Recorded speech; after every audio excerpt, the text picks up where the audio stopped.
Allahumma salli ala sayyidina Muhammad wa ashghilil zalimin bizzalimin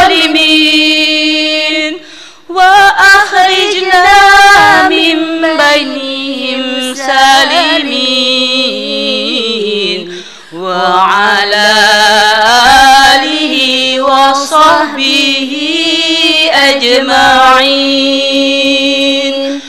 Allahumma salli ala sayyidina Muhammad wa ashghilil zalimin bizzalimin. Allahumma salli ala sayyidina Muhammad wa ashghilil zalimin bizzalimin wa akhrijna min bainihim salimin wa ala alihi wa sahbihi ajma'in. Assalamualaikum warahmatullahi wabarakatuh. Alhamdulillah wa syukurillah wassalatu wassalamun ala asrofil anbiya'i wal mursalin wa ala alihi wa sahbihi ajma'in, amma ba'd.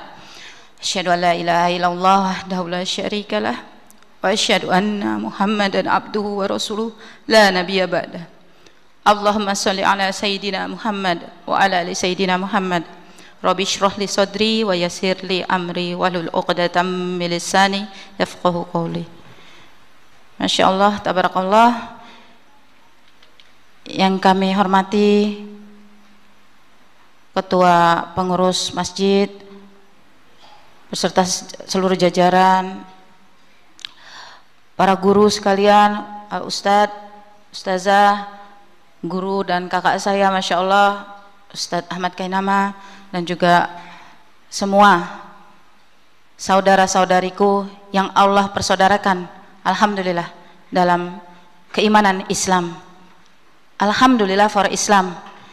Masya Allah, kita dari tadi disadarkan ya, karena kebanyakan dari kita tidak sadar kalau kita sejatinya sudah menjadi muslim by nature tadi ya, Masya Allah.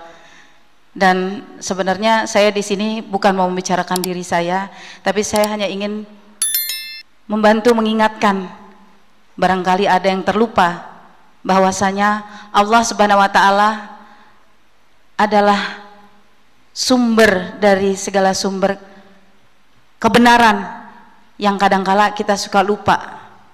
Kita suka cari sumber-sumber kebenaran yang lain karena mungkin saja memang di antara kita Allah kasih skenario kehidupannya berbeda. Ada yang alhamdulillah kayak Mbak Fitri ya, alhamdulillah lahir dari rahim seorang muslimah ya. Ada yang qadarullah seperti saya, lahir dari seorang perempuan yang tidak mengenal Al-Quran.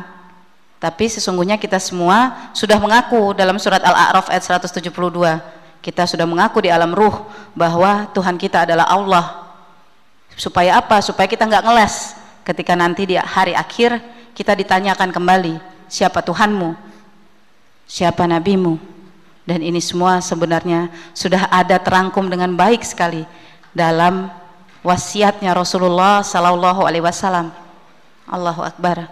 Allah sudah berikan mukjizat terbaik sepanjang zaman, Al-Quranul Karim, di mana di situ semua ada, Masya Allah, urusan dunia dan akhirat. Kadang-kadang kita, bahkan kebanyakan dari kita ya, sibuk ngomongin Al-Quran kalau sudah pingin akhirat saja. Subhanallah. Sementara kita semua sebenarnya harusnya memahami bahwa Al-Quran ini adalah lebih baik dari GPS dan handphone kita. Coba, biasanya kalau bangun yang diperiksa apa? Handphone ya, kebanyakan dari kita ya, subhanallah. Kalau ada yang enggak, alhamdulillah, berarti insya Allah itu adalah satu pertanda baik. Kita sudah berusaha untuk menjemput panggilan Allah. Jadi kalau saya mengibaratkan kasih sayang Allah itu ibarat fasilitas wifi always on, cuman handphonenya kita itu nggak selalu mengaktifkan fasilitas itu kan. Ada yang mengaktifkan, ada yang enggak, ada yang aktifin kalau lagi ada maunya gitu ya kan, biasanya ada juga yang gitu ya, lagi ada masalah, oh masya Allah rajin, termasuk saya itu sebenarnya, astagfirullahaladzim ya, kalau lagi ada PR-nya banyak gitu, wow, panggilan Allah langsung gitu, sebelum datang panggilan Allah dalam azan udah rajin gitu. Tapi kalau udah ada maunya terpenuhi sama Allah, itu ya di surat Al-Fajr ya kan gitu ya, kalau ada maunya, wah Allah memuliakanku. Kalau lagi diuji, oh apa ya, kayak kita tuh kayak ngerasa Allah ini seperti kita yang majikan, padahal kan surat Az-Zariyat ayat 56 jelas ya, tidaklah Allah menciptakan manusia dan jin melainkan untuk menyembah Allah. Nah, lagi-lagi saya di sini hanya ingin mengingatkan diri saya sendiri, dan mudah-mudahan teman-teman sekalian juga insya Allah mendapatkan frekuensi yang sama, karena kita ini sejatinya hanyalah hamba, dan sebaik-baik hamba Allah adalah Nabi kita Nabi Muhammad SAW ya, masya Allah, Allah kasih luar biasa. Kalau teman-teman punya waktu untuk tadabur kisah Isra Mi'rajnya Rasulullah, masya Allah ya, itu pas di tengah-tengah juz ya, juz 15 surat Al-Isra ayat 1, bagaimana Allah memberikan perjalanan healing trip the best ever, yaitu ujungnya adalah perintah sholat. Jadi perintah ini bukan sekedar sekedar, kalau saudara kita suka bilang, ah kalau masuk Islam mah pusing, banyak aturannya, ternyata bukan untuk itu. Tadi masya Allah oleh Habib disampaikan ya, surat Al-Baqarah tadi ya 129, supaya kita terjaga kesuciannya, karena ini kita di bumi ini kan cuma tempat transit. Kalau tempat transit, kalau kita malah main-mainan sama lumpur ya kita jadi kotor. Makanya Allah kasih set of rules which is disempurnakan dalam syariat Islam. Jadi jangan kita merasa berat kalau mendapati bahwa ketentuannya mereka yang sudah balik ya, untuk akhwati filah sekalian ya, ditutuplah auratnya kecuali mahram kan gitu ya. Itu memang bagian dari apa, dari cara Allah menjaga agar kita sampai ke final destination kita, which is insyaallah jannah, amin ya rabbal alamin, dalam keadaan nggak perlu lagi dicelup ke neraka insyaallah. Dan sejatinya tadi juga Habib juga menyampaikan, ya Allah jangan sampai ya kita dapatnya nanti si jin, naudzubillah, naudzubillah, naudzubillah. Kita semua adalah penulis, teman-teman sekalian. Jadi kalau saya nulis, di sini tulisnya penulis buku, saya sebenarnya menulis buku saya sendiri, kitab amal saya sendiri, dan kita semua akan harus bertanggung jawab sama tulisan amalan kita sendiri selama kita di dunia. Nauzubillah, jangan sampai. Kalau di surat Al-Kahfi itu ya Ustadz ya, ada orang yang udah GR-GR, amalnya bagus-bagus, nggak taunya di hadapan Allah nol. Nauzubillah, karena apa? Bab nawaitunya. Nauzubillah, itu semua urusannya ada di hati. Makanya tazkiyatun nafs itu menyucikan hati, itu PR buat kita semua yang sudah mengaku Islam ya, sudah mengaku menyerahkan diri ke dalam ketentuan syariat agama Allah yang hak, yang sudah disempurnakan oleh Allah dan dijaga, dipelihara ketentuannya sama Allah sendiri. Allah yang jamin itu. Dalam surat Al-Qamar kita juga baca, dalam surat Al-Hijr kita juga baca. Masya Allah, surat cinta Allah ini lengkap. Tapi kebanyakan dari kita, na'udzubillah, kita umat muslim terbanyak di dunia. Allahu Akbar. Tapi kalau ditanya berapa persen yang bisa baca Al-Quran, astagfirullahaladzim, malu nggak sih? Malu sama siapa? Sama Allah, malu sama Rob kita. Sementara kita itu disebut sama Al-Quran, Allah menyebut kita sebagai khairu ummah karena apa? Karena ada tugas yang luar biasa yang dicontohkan oleh Rasulullah untuk menyampaikan kebenaran agama ini. Karena hanya ini memang yang benar. Terserah kalau nanti di luar sana mau ada penyesuaian di lapangan gitu ya, bahasanya agak lebih halus. Oh iya, nggak apa-apa. Tapi buat saya ini agama yang paling benar. Mungkin pada saat itu memang iya Nabi Musa benar menyampaikan tauhid, tapi terjadi pelencengan di kemudian hari, makanya jadi Yahudi.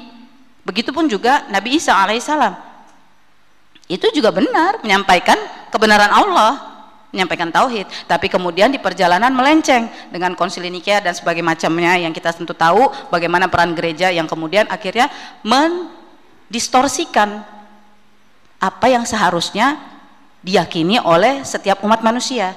Makanya skenario Allah itu udah indah banget. Kita Allah izinkan hidup lahir menjadi umatnya Rasulullah sallallahu alaihi wasallam. Allahumma sholli ala sayyidina Muhammad wa ala sayyidina Muhammad. Bahkan Nabi Musa alaihissalam saja bermohon kepada Allah supaya bisa jadi umatnya Rasulullah. Tapi kita subhanallah, ini saya maaf ya agak emosional karena saya habis baca surat surat Furqan ya, Al-Furqan ayat 30 itu.